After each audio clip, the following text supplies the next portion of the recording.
biggest Washington buzz this morning. I'm joined by Boris Epshteyn, contributor to the Daily Caller. Good morning. Thanks for being here. How are you? All right, so let's start with these travel delays due to the sequester. Now, the public is finally starting to feel the pain, and they're paying with their time, which people hate to pay with their time. So is this the issue that's going to finally force lawmakers to the table and come up with a deal? Probably not. They'll come up with a deal on this specific issue. They will find a way to get the air traffic controllers back up the towers, but they're not going to have a grand bargain. There's no way.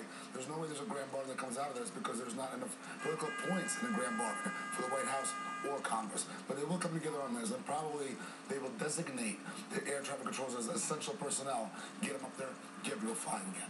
Now, turning to the Boston Marathon bombing suspect, he is being tried in civilian courts, not as an enemy combatant, and a lot of members of the GOP have taken issue with this. Do you think this is a smart fight for them?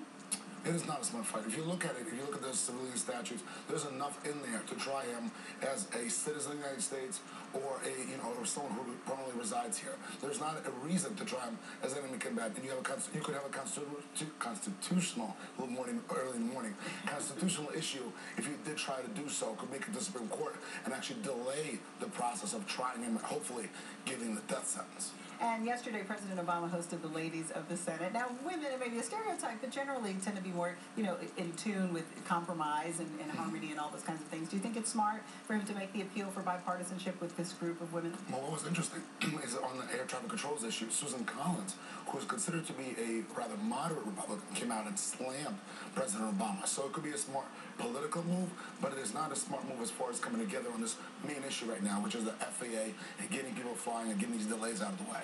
And these are 20 very special women, and I understand that there's a very special woman in your life. There is. Mom, happy birthday. I love you very, very much. Have a great day. All right. Thanks so much. That was just for you. I don't want all the contributors giving shout outs. No one else is getting that. It's early in the morning, right? I'm here. I get a little something. You had your coffee. All right. Thanks so much, Boris Epshteyn, for your perspective on all this. Well, just